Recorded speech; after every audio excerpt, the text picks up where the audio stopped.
Bueno amigos, hoy les vamos a enseñar cómo hacer estas galletitas de sabor naranja y con nuez. Voy a poner la receta en la descripción. Y lo único que tienes que hacer, pones todo junto, lo bates hasta que se haga como masa así. Y ya lo pones en tu mesa, teniéndolo en la mesa. Le das unos cuantos, ¿cómo se diría? Nomás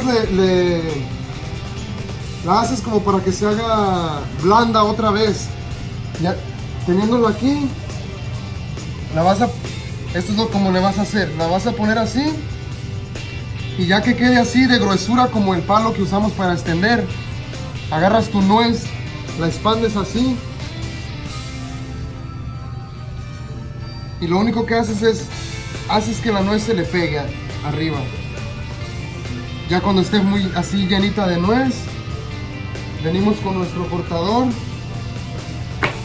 y cortamos como de media pulgada cada corte.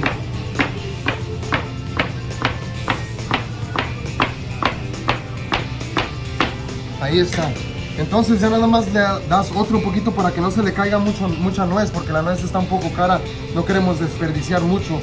Entonces ya teniéndola así, las agarras, las levantas, les das un poquito de presión y con el dedo así. Entonces vienes y usas tu glacé. Este es el glacé que usamos aquí, el Strawberry Glaze. Es el que usamos para los pasteles también. Ya estando estas arriba, lo ponemos en un cono y lo que hacemos es que lo aplicamos aquí arriba.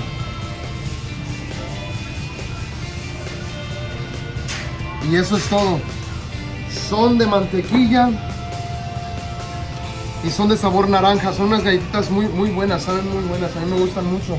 Oh, y la margarina que usamos para estas es esta. Este es el tipo de margarina que usamos. Son 3 libras lo que se le pone. Les vamos a poner la receta en la descripción. Muchas gracias por visitar nuestro canal aquí de Jiménez Bakery.